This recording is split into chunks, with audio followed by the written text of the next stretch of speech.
Hi everyone, I welcome you all on this channel that is Shine in Law with Dr. Mithun. Women जब से पैदा होती है वो डिस्क्रिमिनेशन का सामना करती है, फिर वो फैमिली हो, सोसाइटी हो, एम्प्लॉयमेंट की जगह हो या फिर और भी कोई इंस्टीट्यूट हो, हर जगह पे उसको डिसेबिलिटी को फेस करना पड़ता है, डिस्क्रिमिनेशन को फेस करना पड़ता है। और इसी की वजह से 1950 से एक कॉन्स्टिट्यूशनल ऑर्डर यहाँ पे सेट हुआ है जिसमें स्पेशली वुमेन को प्रोटेक्ट किया गया है और उसके लिए अलग अलग लॉज हमने बनाए हैं। फिर वो एम्प्लॉयमेंट हो, एजुकेशन हो या फैमिलीज़ हो, इसमें हम अलग अलग प्रोविज़न, अलग अलग नॉर्म्स, अलग अलग लॉज बना के वुमेन को प्रोटेक्ट करने की कोशिश करते हैं। अभी फैमिली की जब बात हम करते हैं तो फैमिली में जब भी लड़की किसी पर्टिकुलर ससुराल में शादी करके जाती है तो वहाँ पे वो अपने आप को वल्नरेबल अंडरस्टैंड करती है और वहाँ पे चांसेस होते हैं कि जो ससुराल वाले हैं वो उसके साथ मेंटली, फिजिकली हैरेसमेंट करे। सेक्शन 498A आईपीसी में इसी पर्टिकुलर वायलेंस को, फिजिकल या मेंटल हैरेसमेंट को प्रोहिबिट करने के लिए बनाया गया है। तो आईपीसी का सेक्शन 498A प्रोहिबिट करता है व्हेन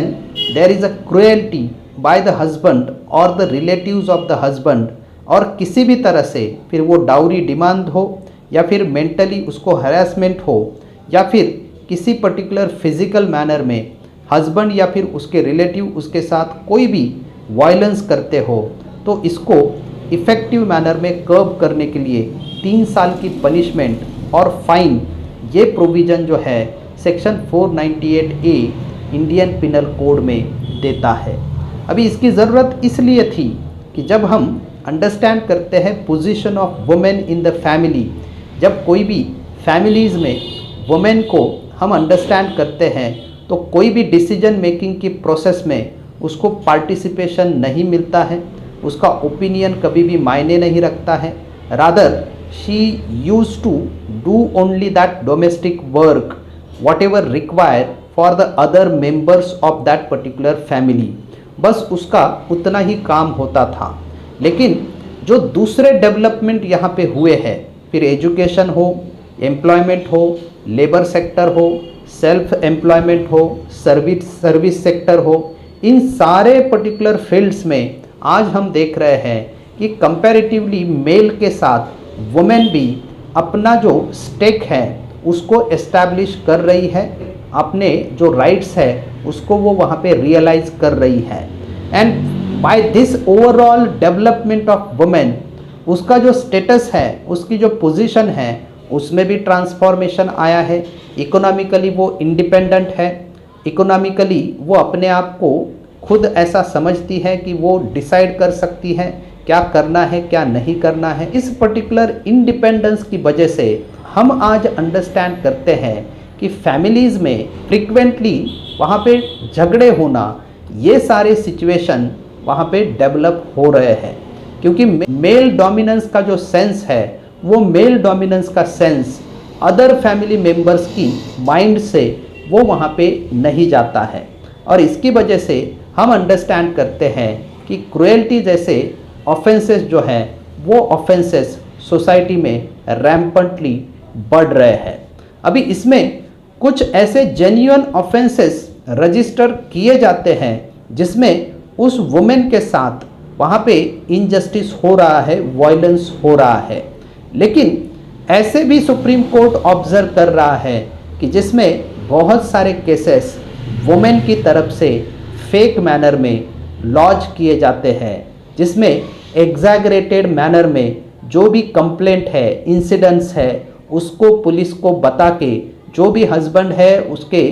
हस्बैंड है या फिर उसके रिलेटिव्स है, उसको वहाँ पे क्रिमिनल प्रोसिक्यूशन में ट्रैप किया जाता है।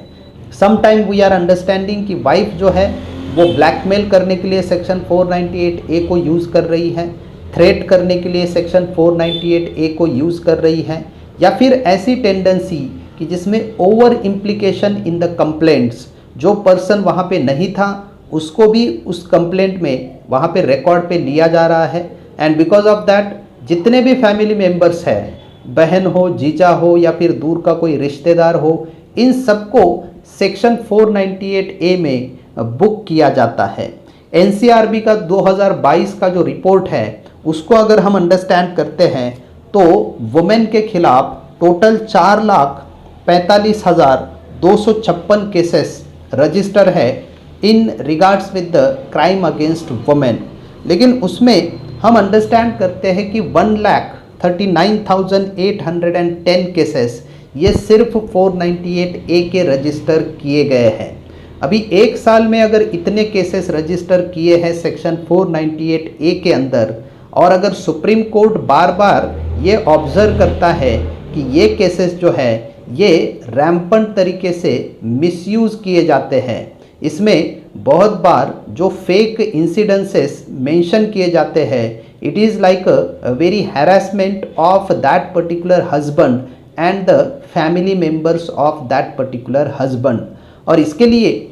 3 मई 2024 का ये जो जजमेंट है Achin Gupta versus state of Haryana, इसमें सुप्रीम कोर्ट लेजिस्लेचर को रिमाइंड कराता है। और ये बहुत ही इम्पॉर्टेंट है जब हम आज वुमेन का एक पर्टिकुलर मैनर में स्टेटस देखते हैं, उसका इंडिपेंडेंस देखते हैं, उसकी डेवलपमेंट देखते हैं, एंड कंपैरेटिवली फैमिलीज़ में जो मेल मेंबर्स है या फिर जो इन लॉज है उनकी जो पोजीशन है, इसको जब हम अंडरस्टैंड करते हैं तो इस पर्टिकुलर सेक्शन 498A को जो अभी 1 जुलाई 2024 में हम भारतीय न्याय संहिता के सेक्शन 85 और 86 में देखने वाले हैं, इसमें सुप्रीम कोर्ट ये ऑब्जर्व करता है कि आप जब BNS भारतीय न्याय संहिता में क्रुएल्टी को डिफाइन कर रहे हैं तो आपने IPC का सेम टू सेम सेक्शन वैसे ही उसमें लिया है। उसमें कोई भी चेंजेस आपने प्रैक्टिकल सिनेरियो को देखते हुए वो वहाँ पे नहीं किए हैं। अभी जब सुप्रीम कोर्ट ये रिमाइंड करता है तो सुप्रीम कोर्ट का ऐसा एक्सपेक्टेशन है कि इस changing dimensions of women status and जहाँ पे वुमेन बार बार अगर फेक कंप्लेंट लॉन्च करती है, सेक्शन 498A का मिसयूज़ करती है, तो उस हिसाब से सेक्शन 498A या फिर आज का भारतीय न्याय संहिता का सेक्शन 85 और 86, इसमें आपने वैसे चेंजेस वहाँ पे करने चाहिए। तो ये चेंजेस कौन से हो सकते हैं? तो इस सेक्शन को मे बी जेंडर न्यूट्रल करना, जिसमें वुमेन को भी उतनी ही क्रिमिनल लाइबिलिटी होनी चाहिए जितनी लाइबिलिटी उस particular husband or the relatives of the husband हम डिसाइड करते हैं when the case is proved against that particular. तो जब फेक कंप्लेंट है ये जब प्रूव हो जाता है तो जो वाइफ है उसको भी वहाँ पे कुछ क्रिमिनल लाइबिलिटी इम्पोज करनी चाहिए। तो ये एक नया चेंज जो है वो वहाँ पे हो सकता था। या फिर हम अंडरस्टैंड करते हैं कि जब हम 498A के केसेस देखते हैं तो अगर कोई फेक केस वहाँ पे फाइल होता है, क्रिमिनल प्रोसिक्यूशन वो फेस कर तो वो सफरिंग से जाते हैं एंड ऑन कंक्लूजन अगर वो केस जो है वो वहाँ पे उसमें वो एक्विटल लेते हैं या उनको बरी किया जाता है, तो उस सिनेरियो में कॉम्पेंसेशन भी उस पर्टिकुलर वुमेन ने देना चाहिए। ये भी एक पॉसिबिलिटी हो सकती है। या वुमेन जो है जिसने फेक कंप्लेंट लॉन्च किया है उसके खिलाफ डिफेमेशन का केस आप फाइल कर सकते हैं, या फिर उसके ऊपर in the form of cost कोई इकोनॉमिक बर्डन आप इम्पोज कर सकते हैं बिफोर लॉजिंग और फाइलिंग दैट पर्टिकुलर केस। तो ऐसे सिनेरियो को, ऐसे पॉसिबिलिटीज़ को हम अंडरस्टैंड कर सकते हैं क्या, ये इसके ऊपर भी डिस्कशन, इसके ऊपर भी जो थिंकिंग है वो in regards with section 498A and in today's era section 85 and 86 of BNS, ये वहाँ पे होना चाहिए। तो प्रैक्टिकली जब हम ग्राउंड पे देखते हैं तो इस सेक्शन को सबसे ज़्यादा मिसयूज़ किया जा रहा है। रूरल इंडिया अलग है, अर्बन इंडिया अलग है, इसको भी हम अंडरस्टैंड करते हैं। लेकिन जब ये प्रोविजंस को, सेक्शन को यूज़ किया जाता है कोई भी लड़की जब ससुराल वालों के खिलाफ पुलिस स्टेशन में जाके ये कंप्लेंट लॉन्च करती है तो सुप्रीम कोर्ट ने टाइम टू टाइम ये डायरेक्शन दिया है कि एफआईआर को इमीडिएटली रिकॉर्ड पे मत लो, या फिर उनको पहले कंसल्टेशन के लिए जो कमिटी होती है वो कमिटी के पास भेजो, और अगर वो कॉम्प्रोमाइज़ होता है तो दोनों को वहाँ पे पैसिफाई करो। लेकिन इसके साथ ही एक ऐसे कुछ डेवलपमेंट, एक ऐसे कुछ एडिशनल चेक सेक्शन 498A में होने चाहिए जिससे वुमेन जो है ये अपने आप को ऐसे केसेस में हाइप करके जो इंसिडेंट्स को नैरेट करती है, या फिर जो husband and the relatives of the husband इनके खिलाफ अनफेथफुल मैनर में विदाउट एनी ट्रुथ वो वहाँ पे इंसिडेंसेस को मेंशन करती है, उसके ऊपर चेक लगना चाहिए, सो दैट ये जो फैमिली इंस्टीट्यूशन है, हेल्दी सोसाइटी है, वो वहाँ पे हम इंटैक्ट रख सके। और इसलिए Achin Gupta versus state of Haryana इस केस में सुप्रीम कोर्ट ये डायरेक्शन लेजिस्लेचर को देता है और लेजिस्लेचर को बोलता है कि आपने क्या करना चाहिए। 1 जुलाई 2024 से जो BNS आप यहाँ पे इम्प्लीमेंट करने वाले हैं उसमें सेम टू सेम IPC की प्रोविज़न को रिप्लिकेट करने की बजाय उसमें जो नेसेसरी चेंजेस है वो अगर आपने वहाँ पे किए तो शायद 498A का जो मिसयूज़ है वो misuse up to certain extent वो वहाँ पे स्टॉप हो सकता है। तो ये बहुत ही इम्पोर्टेंट जो ऑब्जर्वेशन है ये सुप्रीम कोर्ट का हम यहाँ पे अंडरस्टैंड करते हैं। वी होप सो कि इन फ्यूचर जल्द से जल्द ये जो 498A का जो मिसयूज़ किया जाता है उसको हम स्टॉप कर सकेंगे, और जो वायबल सॉल्यूशन है, चेक्स है,